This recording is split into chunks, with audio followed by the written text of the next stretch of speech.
السلام علیکم ملګرو کتونکو هیله کوم چې تاسو به ټوله روغ جوړ خوشحاله یاست د پښتو ساینس اکیډمي چینل تاسو ټولو ته ښه راغلاست ښه نن چې کوم زموږ ټاپک دی پر ډسپلیسمنټ باندې به خبرې وکړو یو څو چې کوم بیسیک کانسپټ پر هغه به خبرې وکړو ډسپلیسمنټ سلو ټیک دی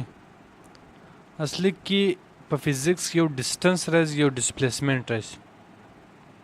distance شه یو ډسپلیسمنټ یو ډسټنس د تقریبا دواړه یو شی دی لیکن په دې کې څه فرق دی څه وخت ډسپلیسمنټ هغه ته وایي د دې چې کوم ډیفینیشن دی هغه دا وایي the least distance between 2 point is called displacement چې کوم least distance دی between 2 points that is called د دوو پوینټ په مابینځ کې چې تر ګردو کم فاصله یې هغه ته موږ ډسپلیسمنټ وایو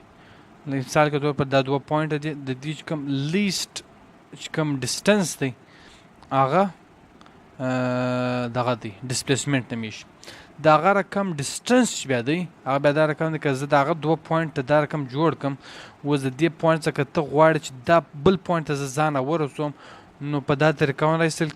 په دا طریقه هم ځان را رسوای سي په دا طریقه هم ځان را رسوای سي په دا طریقه هم ځان درته را رسوای سي مطلب شل طریقې دیش طریقې نورې هم دي چې ته د دې پوینټ څخه ونیسې د دا بل پوینټ پورې ځان راورسې خو چونکې دا لیسټ نه دی په دې باندې دا دې ته موږ وایو ډسټنس بس د دې دوه باره کې چې کوم د دې دوه کانسپټ بارک ډیفرنس خالي دغه دی خو یو بل شی هم ډېر ضروري دی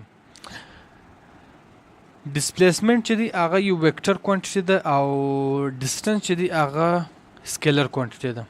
یعنی ډسپلیسمنټ چې دی هغه خامخا ستا ډایرکشن غواړي یعنی که د داسې پورته راځي تا ته باید معلوم شي ډایرکشن کم ډایرکشن دی دغه ډایرکشن دی که د دې اپوزیټ ډایرکشن دی جبکې چې کوم ډسټنس دی هغه سکیلر کوانټیټي ده هغه د ډایرکشن ضرورت نشته دا سوله دوه شان شه او بل شی چې دی ویلوسټي په یو خاص ټیم کې که یو ډسپلیسمنټ ویلوسټي چې ده په دا طریقه به زه درته ایکسپلین کړم change of displacement in a unit of time change of displacement چې کوم shortest path ده displacement in a unit time ټیک دی په دې کې اول خو ډسټنس چې دی هغه فارموله زما دلته یې رسوله چې کوم ستا ډسټنس دی دا فارموله دا ده S is equal to V into T ټیک دی یعنی که د یو سړي ویلوسټي ته در معلومي چې د ده چې کوم ویلوسټي ده هغه 80 کیلومتره پر اور ده او تا ته غواړې چې دا څو ډسټنس کوری نو دا به ته ملټیپلای کې د ټایم سره مطلب په 15 سکنډه کې د څو فاصله طی کړه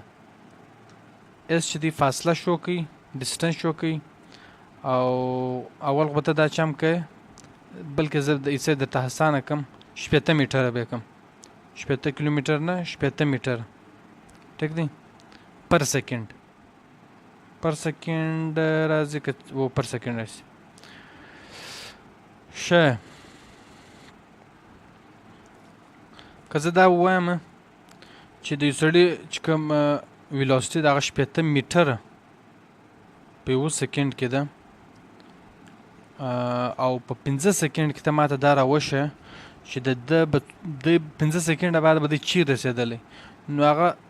سمپل چې کوم فارمولا ده ما S equals V into T هغه دا تا د شي چې د ده چې کوم فاصله ده هغه څو ته کولی سي 300 میټره پر سکند یعنی 15 سکنډه بعد د چې کوم دغه دی سوري دا خو میټر پر سکند نه راځي بلکې دا چې د فاصله میټر راځي ټیک دی لینت میټر راځي فاصله په میټر کې د خیش نو 15 سکنډه بعد به د 300 میټره طی کړي که دی په دا سپیډ کې رواني دغه فارموله و دغه د ډسټنس لپاره دغه رقم د ویلوسټي دپاره دغه فارموله یوزیږي خو پای کې به یې څه چینج کشنی میتھمیټیکل چینج دا دی چې ستا چې کوم ویلوسټي ده هغه دلته ودرېږي او چې کوم اس دی هغه به ډیوایډېږي پر ټایم باندې یعنی که څوک ماته وښیي چې په 200 میټره فاصله یې په 2 سکنډه کې طی کړله یا په 200 میټره په 2 سکنډ کې طی کړله د هغه به څو ویلوسټي ډېر اسانه جواب دی 100 میټره پر سکنډ یعنی د ویلوسټي ته رایستی سي په دې فارمولې په لحاظ مطلب په دغه فارموله باندې ته ډسټنس هم رایستی سي او په دغه فارموله باندې ته چې کوم ویلوسټي ده هغه هم رایستی سي ویلوسټي او سپیډ تقریبا یو شی دی الموست خو په دې کې کوچنی فرق دا دی چې کوم ویلوسټي ده هغه یو ویکټر کوانټیټي ده او چې کوم سپیډ دی هغه سکیلر کوانټیټي ده لکه څنګه کله هم چې یو سړی ساس پوښتنه وکړي چې د دې ویلوسټي څه شته نو ته به دا وایه چې یاره د دې دا و چې ما کوم میجرمنټ وکړي د دې ویلوسټي 100 میټر پر سکنډ نورت یعنی نورت په اردو کې وچی ته وایي خو د دې ډایرکشن خو چې دی دا د ما سره ولیکي نورت یا به ته ساوت سره کې یا به ته جنوب سره کې یا به ته شمال سره لیکې مطلب ډایرکشن ضروري دی که یو سړی ساس پوښتنه کوي د دې سپیډ څو دی په سپیډ کې بیا خالي د دې چې کوم میګنیچیوډ د خالي چې کوم مقدار دی هغه راځي یعنی 100 میټره پر سکنډ پای کې ستا ته د ډایرکشن د ورښولو هیڅ هم ضرورت نشته دغه ولو د سپیډ او د ویلوسټي فرق کور ودان ډیره مننه مهرباني